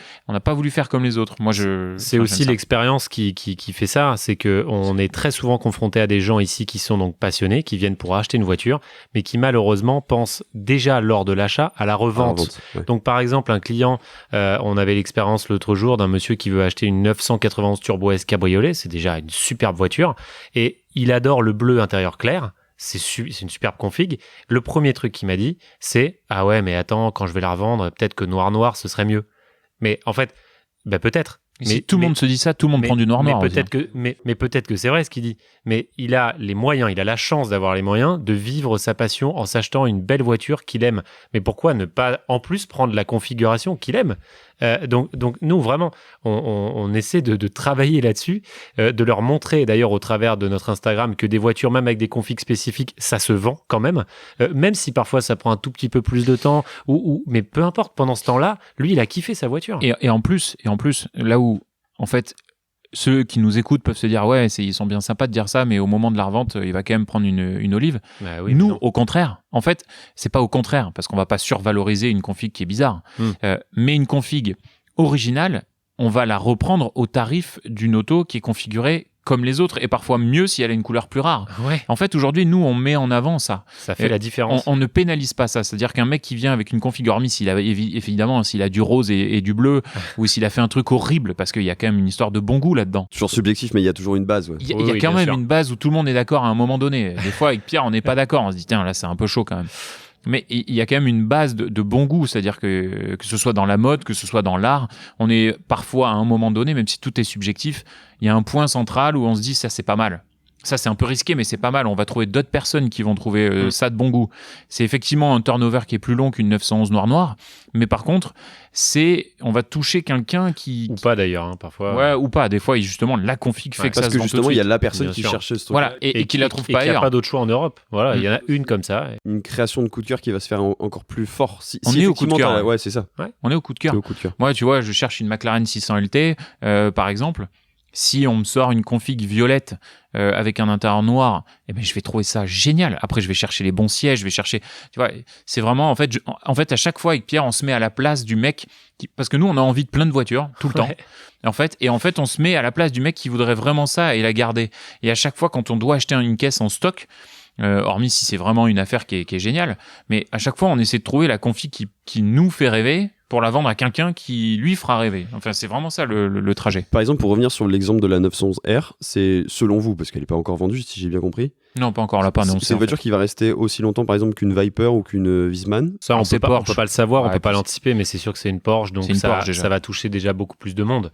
Là, t'as pris 2 exemples. Ouais, j'ai fait exprès. Effectivement, tu connais bien notre stock parce qu'on a en effet eu une Viper pendant longtemps et on a eu une Wiesmann pendant longtemps. Mais la preuve, on a toujours fini par les vendre. Et en attendant, c'était quasiment les 2 plus belles voitures qu'on ait eues de toute l'histoire de moteur essence. Donc, on a eu aussi des très très belles voitures, même des voitures beaucoup plus chères.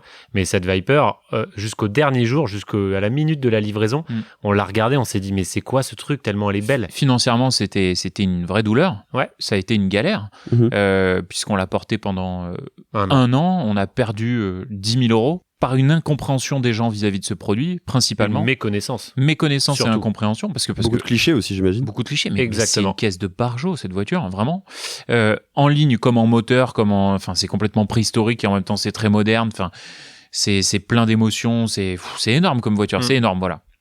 Et en fait, c'était principalement une méconnaissance du produit et des a priori qui faisaient que ça se vendait pas. Jusqu'au jour où, effectivement, ça s'est vendu, et au moment où ça s'est vendu, on a eu plein de demandes, et la voiture était déjà vendue, et on avait déjà perdu de l'argent, mais comme le dit Pierre, si à un moment on a décidé de racheter cette auto, c'est parce que nous, par contre, on avait pleinement conscience de ses qualités, on s'est dit que quelqu'un d'autre allait le trouver. Parfois c'est pervers, parce que ça prend du temps.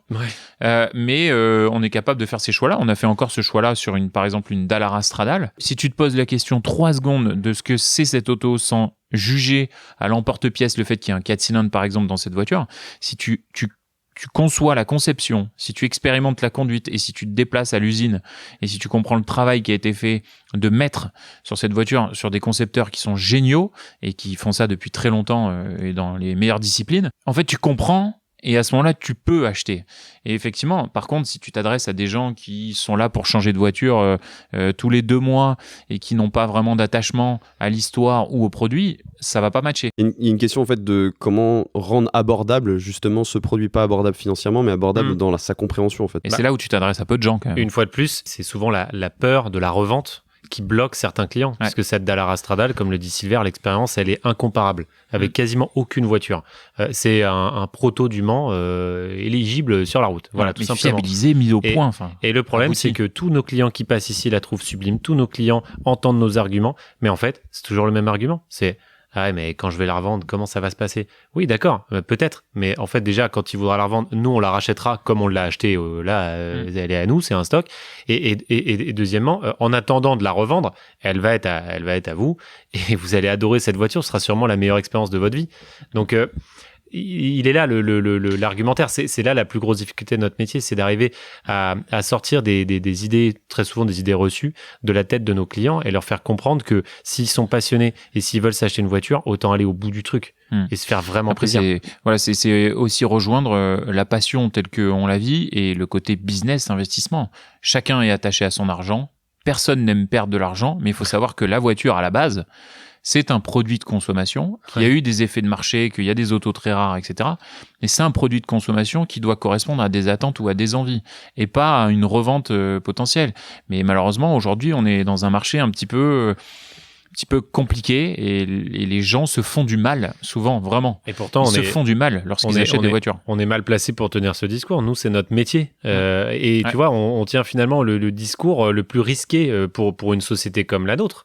Mais finalement, c'est aussi peut-être ça qui a fait notre différence. C'est que nous, on ose aller sur des produits comme ça et on les connaît.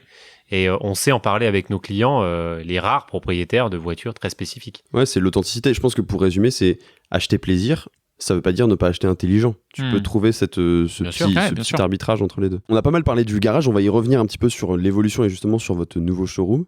Mais je voulais parler avant ça de vos goûts perso. Parce que je pense que ça se ressent aussi sur vos choix. C'est quoi un peu vos voitures de rêve? Parce que j'imagine que si je vous pose la question, c'est quoi ta voiture de rêve? C'est compliqué. Plutôt, est-ce que vous êtes des enfants des années 90? Vous avez déjà des Madeleines de Proust un petit peu dans ces voitures-là ou plutôt voitures modernes? En fait, c'est sûr que nous, on aime toute l'histoire de l'automobile. Il y a beaucoup de classiques qui nous font rêver, qui sont absolument magnifiques, mais ici, on est principalement spécialiste dans de la moderne, finalement presque de notre ère, en quelque sorte. Années 90, 2000, 2010, voilà, ça c'est les voitures qu'on aime énormément. Il y a des voitures d'avant qu'on aime beaucoup aussi, mais bon. Par contre, oui, des Madeleines de Proust, la question est super difficile. Il y a tellement de voitures qu'on aimerait, il faudrait qu'on soit milliardaire pour nous faire un garage de rêve. Principalement, je pense qu'on est sur la même longueur d'onde, Silver et moi. On aime beaucoup les voitures assez radicales, qui procurent beaucoup de plaisir, qui transmettent toutes les sensations de la route, etc. C'est sûr qu'on va pas te dire pourtant c'est des très belles voitures, mais on va pas te dire que une Rolls Phantom c'est notre rêve. Principalement ces voitures-là. Tout à l'heure, je parlais d'une Scuderia. C'est une voiture que moi perso j'adore, une Scuderia ou une 16M, qui en plus est une série spéciale plutôt bon marché par rapport au prix des séries spéciales Ferrari. Ça, c'est sûr que ça doit être dans mon top 10, une Scuderia. Après, je vais pas énumérer tout mon top 10, mais plutôt orienté piste en tout cas. Orienté piste, oui, capable d'en faire en tout cas. Mais après, pas forcément une voiture qui va faire que de la piste, mais en tout cas capable d'en faire. Ouais, quand tu le décides. Tu vas sur une piste et tu massacres pas la voiture, elle est conçue pour ça, une vraie voiture de sport.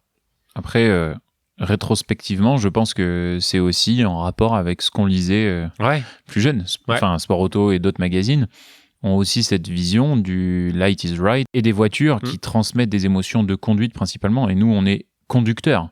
On n'est pas pilote, loin de là, mais on est conducteur et conducteur attentif.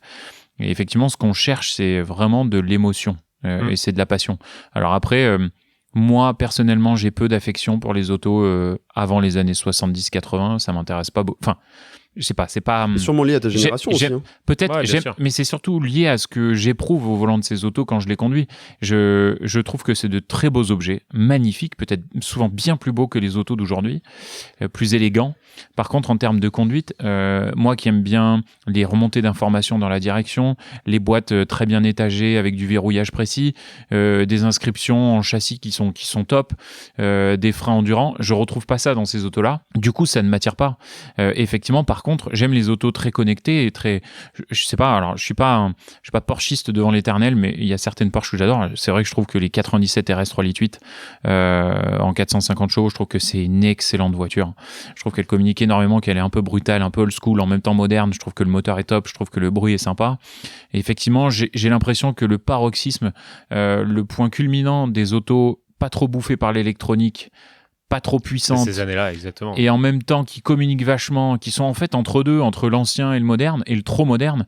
Je trouve que c'est les années, pour moi, 2010, où on trouve des autos comme par les pierres de la Scud ou de la 16M, où tu trouvais une RS 3 litres 8, ou une Carrera GT, ou effectivement une F50, mais j'ai pas eu le temps, j'ai pas eu l'occasion d'en conduire.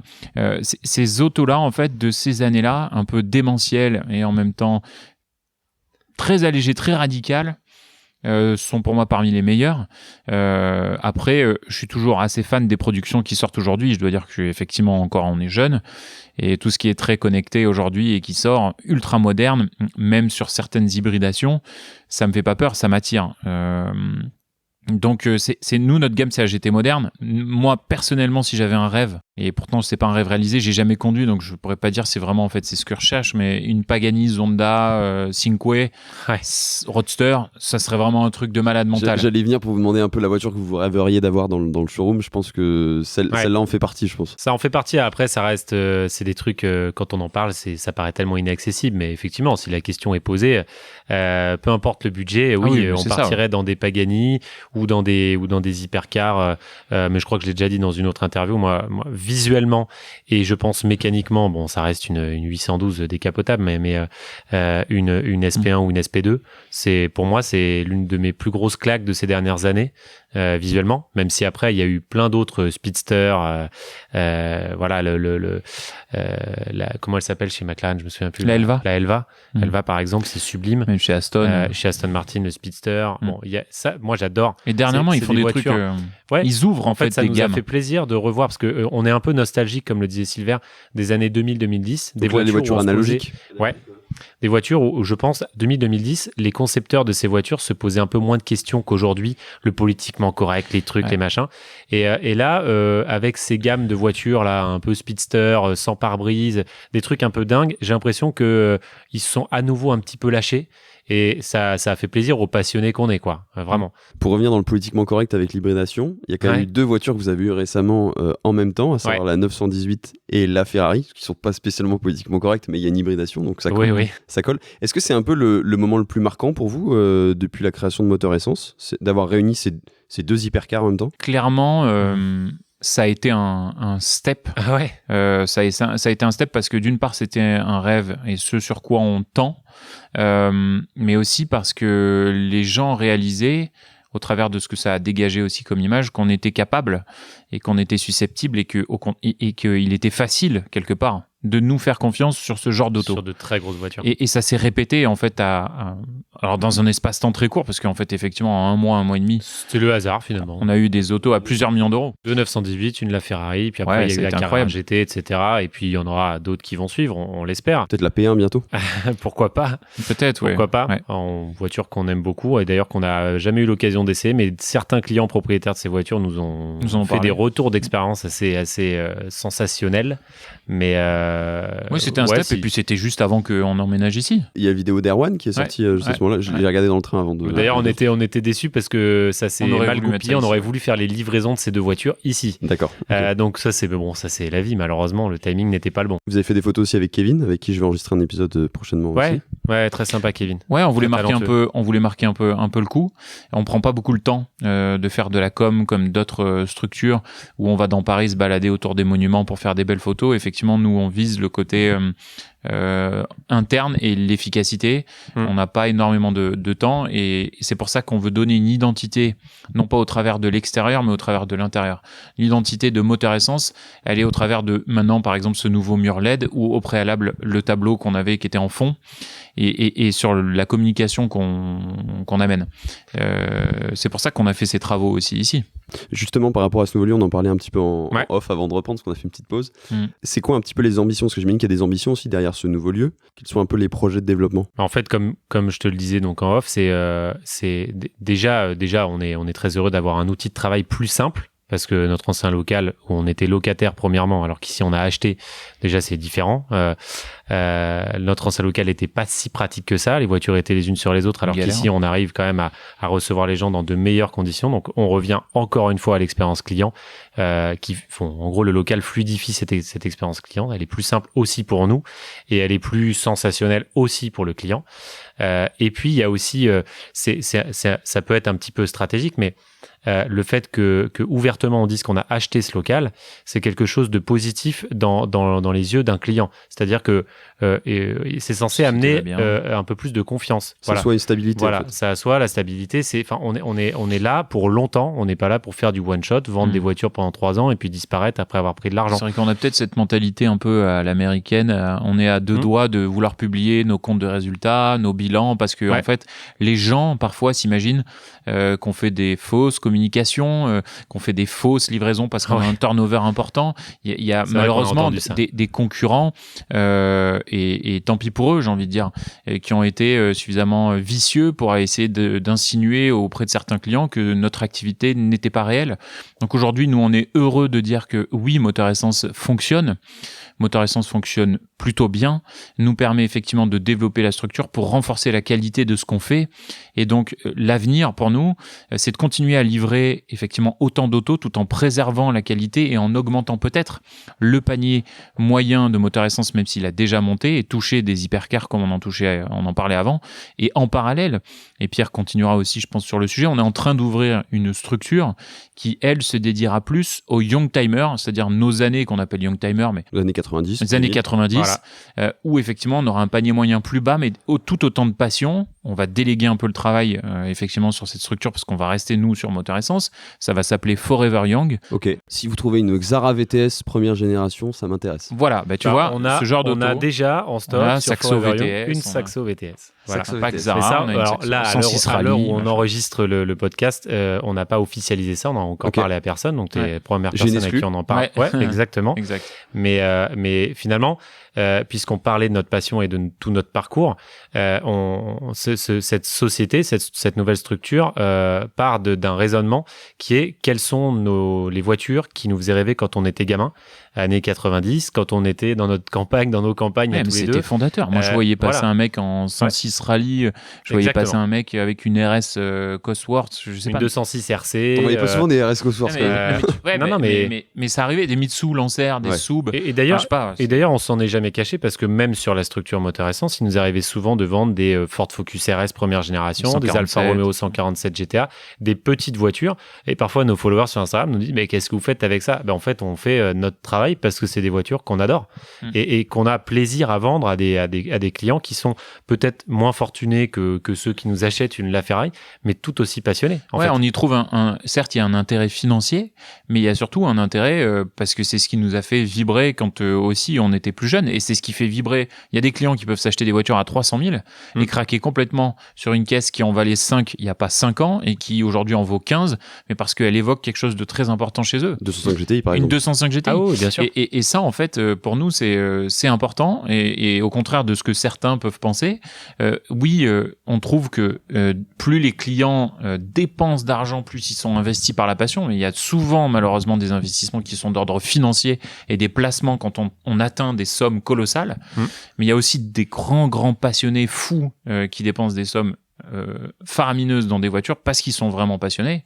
On veut atteindre ces gens-là, on en connaît, on en a livré pas mal en Autriche, en Angleterre, voilà, les dernières grosses livraisons qu'on a fait, ce sont des gens comme ça, et on sait aussi que les gens, la base des gens qui nous suivent, les passionnés purs et durs, sont aussi fans d'auto à des budgets qui sont pas colossaux, et on est pareil qu'eux en fait. Parce que Il la n'y a, passion, a pas de lien entre la passion et les moyens ouais, financiers. Exactement. La passion est la même, exactement. C'est pas, voilà, la vie des gens est toujours différente d'une personne à l'autre. Par contre, la passion est la même. Et très souvent, la base de cette passion part des mêmes produits. Voilà, un monsieur qui aujourd'hui a les moyens d'acheter une LaFerrari à 2 Il n'a millions pas commencé en LaFerrari. il n'a pas commencé à 18 ans en LaFerrari, généralement. Donc, il a aussi commencé à l'époque par une petite sportive, une Golf GTI. Puis après, il est monté.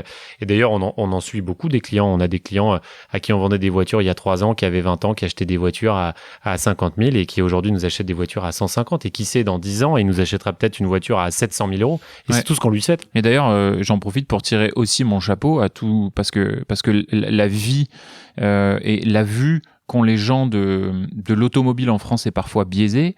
Moi, je tire mon chapeau à tous ces entrepreneurs, à tous ces gens qui bossent dur. Et j'espère que les gens qui nous écoutent sont pas trop dans le jugement, parce qu'il y a beaucoup de gens qui croient que les gens qui roulent en bagnole, c'est qu'ils sont blindés, qu'ils sont farcis, qu'ils s'en foutent de tout, et qu'ils se la racontent en bagnole. Il y a plein de gens qui s'arrachent les cheveux tous les jours Bien au sûr. travail pour pouvoir s'acheter une caisse, et qu'au moment où ils viennent dépenser de l'argent chez nous, ils font travailler Moteur Essence, ils font travailler une Les structure, prestataires nos autour. employés, les prestataires. Je tire mon chapeau à tous ceux qui dépensent dans ce secteur automobile mal jugé par l'État français et à tort, pour des raisons écologiques qui, encore une fois, on va pas s'attarder, ça va prendre des heures, qui sont complètement démagogiques.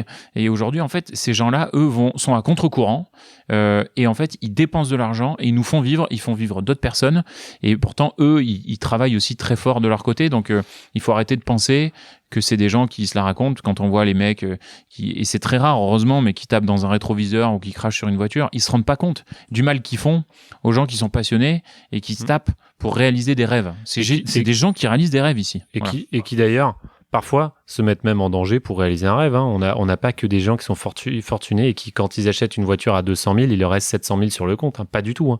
Il y a des gens qui, parfois, il y a des barjots. s'achètent parce qu'ils sont passionnés et parce que c'est leur rêve. Ils veulent cocher la case d'avoir acheté sa Porsche, sa Ferrari dans sa vie. Et tant mieux pour eux, parce que déjà, tant mieux parce qu'ils ont les moyens. Et généralement, quand ils ont les moyens, c'est parce qu'ils ont travaillé dur. Et quand ils travaillent dur, c'est qu'ils ont souvent monté leur boîte, qu'ils font vivre des salariés, qui payent des impôts et qui font tourner ce pays. C'est marrant parce qu'on a eu cette discussion discussion avec Benjamin Royer, que vous connaissez bien, Ouais. et qui lui aussi, sur certains aspects de sa vie, a pu se saigner pour une voiture et mettre tout dans sa Mais- caisse, parce que en c'est par danger, passion, en Mais fait. on l'a fait aussi. Après, Moi moi, aussi, je le fais, je ah pense bah qu'on l'a oui, tous fait. Hein. j'ai une Lotus Elise au début, quand j'avais à peine mon permis, ça coûtait une blinde en assurance. C'est ta première voiture? C'est la première voiture que je me suis achetée, ouais, tout à fait, ouais. Une conduite à droite que j'avais achetée je sais pas où, qui était pas en très bon état, qui m'a coûté très cher en entretien, que j'ai accidenté par 2 reprises parce que j'avais pas mis les bons pneus, parce que, enfin voilà, oui, il y a plein d'anecdotes, mais du coup, ça part de là et on sait très bien ce que c'est. Et justement, des fous qui dépensent de l'argent pour un truc qui, objectivement, généralement ne sert à rien, mais qui du coup sert à tout parce que ça fait plaisir. D'où la passion. D'où la passion. Ouais. C'est, voilà. Donc, bon. Après, elle ne sert à rien, une voiture, même exclusive, même très sportive, te déplace quand même. elle emmène la personne d'un point à un point Ouais, B. après, si tu veux faire ça, tu peux le faire en Clio, ça coûte moins cher. Oui, Et mais bon, c'est pas le but. un amateur de tableaux, de belles peintures, bon, la peinture, elle sera belle dans le salon, mais elle va pas l'emmener en voyage. Pour revenir aux premières voitures, toi, Pierre, c'est quoi ta première voiture? Enfin, en tout cas, la première voiture marquante. Première voiture achetée, tu veux dire? Ouais, bah, celle que t'as pu rouler, quoi. Moi, j'ai appris à Perso. conduire sur une 4L. Ouais, mais moi, une Twingo, hein, du Une coup. hein. 4L Clan. C'est vrai qu'on n'a pas parlé de ça. Blanche et qui était à mes parents et que je leur ai fait vendre et mais aujourd'hui je regrette, c'est trop con. Mais moi je me suis acheté une Exige. Ah, vous étiez tous les deux Lotus quand même. Ah, on Ah ouais, adorait à les la base, c'est Lotus. Bon, on adore encore Ouais, on d'ailleurs. adore Hein. toujours. Ouais. Mais moi L'essence, en fait. je me suis acheté un petit peu plus tard ma propre voiture parce que j'en avais moins besoin, voilà. Et je me suis acheté une Exige rappelle. British, une édition British noire Racing Edition. bande jaune, British Racing Edition. Ouais. Elle était géniale. Tu l'as vendue cette voiture, tu l'as plus? Ouais, je l'ai vendue. Ouais. Bah, tu sais, on a n'a mis plus de voiture. Toutes nos économies sont passées dans la boîte. Et Ouais. Alors moi, ma première auto, donc je précise, parce que du coup, je suis pas arrivé en Lotus Elise tout de suite, non. Mais ma première auto, c'était une Twingo. C'était celle de ma mère qui m'a filé, que j'ai mis 2-3 fois en tête à queue. Première génération? Première génération, bien sûr. Ouais, Collector, ça maintenant. et d'ailleurs, je l'ai marbré sur autoroute. J'ai rien pu faire, ça freine très mal, voilà. Et de fil en aiguille, effectivement, après, je me rappelle avoir fait un crédit et la Lotus Elise, je l'avais acheté 14 000 €. Enfin, c'est pas non plus, voilà. Je commençais à bosser, j'avais des fiches de salaire, j'ai appelé mon banquier, j'ai dit qu'est-ce que je peux emprunter, et puis j'ai acheté ça, quoi. Ça me coûtait une blinde. Généralement, il n'y avait plus le toit puisqu'on me l'avait déchiré, donc je roulais, il pleuvait, il neigeait et j'étais en Lotus Elise et puis je prenais l'autoroute pour aller bosser tous les jours. Mais donc en fait, on a le même trajet que certains de nos clients. Voilà, c'est Surtout que maintenant, vous roulez en 2 roues, j'imagine, au quotidien. Ouais. la plupart du temps. Ouais. Ça, est-ce que justement aussi, c'est une perspective d'évolution? S'attaquer un Pas peu du aux tout. 2 roues? Pas du tout. Non. Ah non, du tout. Ok. Non. C'est pas un marché qui vous intéresse? Non. Je sais pas que enfin, c'est pas on n'est pas compétent là-dessus pour l'instant. Ok. En fait, il s'agit aussi de savoir de quoi on parle. Le pas business, notre c'est domaine. bien, il y a plein de ventes. Hein. Des fois, on nous propose des Harley en reprise, on nous propose des Ducati, des Panigale.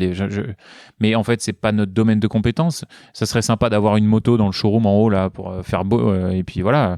Mais non, c'est pas du tout le but. On reste sur l'automobile et sportive et de passion, quoi. On a couvert un peu toutes les questions parce que vous avez tout anticipé en fait sur ce que j'avais en tête. Quel est un peu, pour finir, votre avis sur l'avenir de l'auto? On en a parlé brièvement, mais comment vous voyez un peu l'évolution des choses? C'est difficile à dire. Malheureusement, c'est pas très radieux pour les voitures qu'on vend aujourd'hui. Maintenant, il y a certaines marques qui nous font plaisir. Par exemple, McLaren qui viennent de présenter la Artura là, il y a 3 jours, qui est extrêmement belle, qui apparemment est prometteuse en termes de performance et d'hybridation. Et puis surtout une carte grise à 2,76 €. Alors là, ça fait vraiment plaisir. Parce que sinon, on parle plutôt en dizaines de milliers d'euros. Voilà. Hein. Et donc c'est en voyant ces produits qu'on se dit qu'il y a peut-être encore un bel avenir sur des voitures de sport et passion. Maintenant, ça dépend vers quoi, à quelle perspective, de quelle perspective tu parles. Si c'est dans 100 ans ou si c'est dans 10 ans. Non, plutôt une perspective qu'on va vivre nous, pas dans 100 Dans ans. 20 ans, moi je dirais que voilà. la demande va faire l'offre. Et aujourd'hui, on se rend compte qu'il y a beaucoup de demandes. Il y a encore beaucoup de passionnés.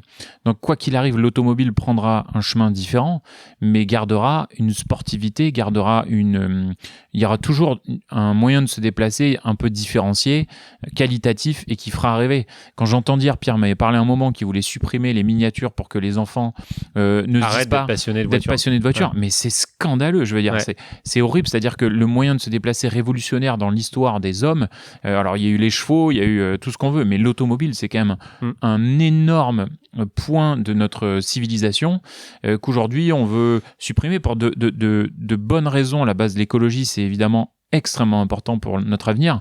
Je dirais qu'il y a dégoûter les gens de la mobilité, qui est la voiture, c'est pas la bonne stratégie.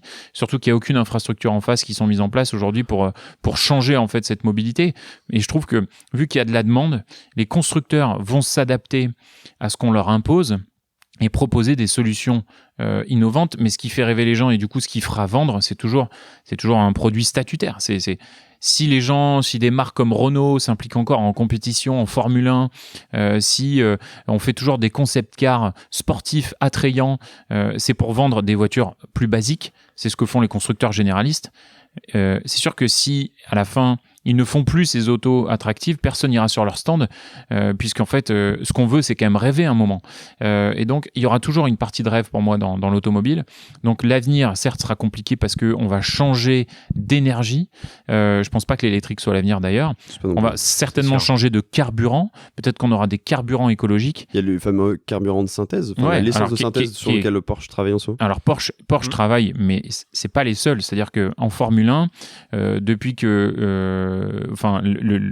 en fait, le management de la Formule 1 a changé. Il pense à un carburant de synthèse. Ross Brown, par exemple, qui est quelqu'un d'assez important dans le monde de la Formule 1, pense et estime que c'est la solution certainement, et Jean Todt, je pense qu'ils en discutent ensemble, estime que c'est une solution pour la Formule 1 et du coup une solution d'avenir pour toutes les voitures qui roulent aujourd'hui. La Formule 1 aussi est un laboratoire. Si ça permet plus tard de faire rouler les voitures qu'on connaît aujourd'hui, oui, on est totalement d'accord. Malheureusement, j'ai l'impression que les gouvernements, pas qu'en France, mais tous les gouvernements du monde, tendent vers l'électrique, qui est, une fois de plus, pour nous, c'est pas le vrai avenir écologique, en tout cas. C'est pas, on fait que repousser le problème. Décaler la pollution. On vivra mieux en ville, mais par contre, c'est pas écolo. Et surtout que si on doit transformer toutes les voitures aujourd'hui thermiques en voitures électriques, où est-ce qu'on va trouver l'électricité dont on a besoin? Ça aussi, c'est un vaste débat. Je pense qu'on peut pas en parler pendant des heures, mais ce qui compte, c'est surtout d'arriver à continuer à faire rouler les voitures qui nous ont fait rêver, qui continuent à nous faire rêver. Si c'est au travers de carburant propre, franchement, je dis bravo. Il faut vraiment continuer à plancher là-dessus. Et c'est sûr que ça existera. Il faut pas oublier que l'automobile a à peine 150 ans. Enfin, l'histoire automobile est très récente. Pourtant, ça a tellement marqué la vie des gens. Qu'on soit passionné ou pas d'automobile, on a forcément un rapport à l'automobile. L'automobile, c'est la liberté. Même les gens qui ne sont pas passionnés de voiture, l'automobile, ça permet de créer des souvenirs, de créer des expériences. Que ce soit au volant d'une Ferrari comme au volant d'une Renault, on peut aller vivre des choses en famille. À 18 ans, il y a un truc majeur qui t'arrive, c'est quand même, outre avoir son bac, généralement, c'est passer son permis, avoir sa caisse et partir en week-end avec des potes, aller en soirée, j'en sais rien, peu importe. Et en fait, c'est un vecteur. Et il y aura toujours ce vecteur, on va toujours vouloir se déplacer. Tant qu'il n'y a pas de solution probante en face de l'automobile, il y aura toujours de l'automobile. Après, elle prendra des formes certainement différentes, mais l'automobile sera toujours un vecteur, effectivement, de mobilité, et il y aura toujours des esthètes là-dedans. Et les marques chercheront toujours à pousser leur développement. Donc il y aura toujours des autos sportives. C'est certain, elles seront certainement, moins impactantes sur l'environnement. Bien qu'il y a bien d'autres secteurs où il faudrait taper. Bref, c'est... Sur ces belles phrases et sur ce message optimiste, parce que j'aime bien qu'on termine sur une note optimiste. Ouais. Merci beaucoup les gars, c'était un plaisir de enregistrer cet épisode. Avec plaisir. Merci à toi, avec plaisir, merci. Et puis à très vite. Ouais. À très vite. Ciao. Ciao. Ciao. J'espère que cet épisode vous a plu. Si c'est le cas, n'hésitez pas à mettre un commentaire sur Apple Podcast ou iTunes. C'est gratuit, il faut juste un iPhone ou un Mac, ou simplement à le partager. Ça m'aide énormément à gagner en visibilité. D'ailleurs, j'ai décidé de vous lire un commentaire à la fin de chaque épisode. Aujourd'hui, c'est MCB qui écrit « La passion de Yann est transmissible, du journalisme qui peut faire aimer ses histoires d'automobile et d'hommes à n'importe qui. Bravo et continuez à valoriser ce savoir-faire. » MCB, je sais pas quel est ce diminutif, mais merci beaucoup. Journalisme, je suis pas sûr, mais effectivement, raconteur d'histoire, c'est une certitude. Si on peut faire découvrir ce milieu à d'autres personnes qui ont peut-être des réticences, des clichés, etc., je trouve ça super intéressant et je pense que dans l'histoire automobile, dans nos histoires, dans vos histoires, automobiles, bien entendu, ou même, j'ai envie de dire, mécaniques, il y a toujours des choses qui peuvent intéresser tout le monde parce que c'est tellement fédérateur qu'effectivement, tout le monde peut y trouver son compte. Donc juste, merci pour ce message. Pour découvrir les coulisses du podcast, vous pouvez me suivre sur Instagram @dbg_podcast. C'est là aussi où on peut parler, je réponds à tous vos messages. Pensez aussi à vous abonner sur votre plateforme de podcast préférée ou sur YouTube et à activer les notifications pour ne rien rater des prochains épisodes. Sur ce, je vous dis à très vite pour un nouvel épisode.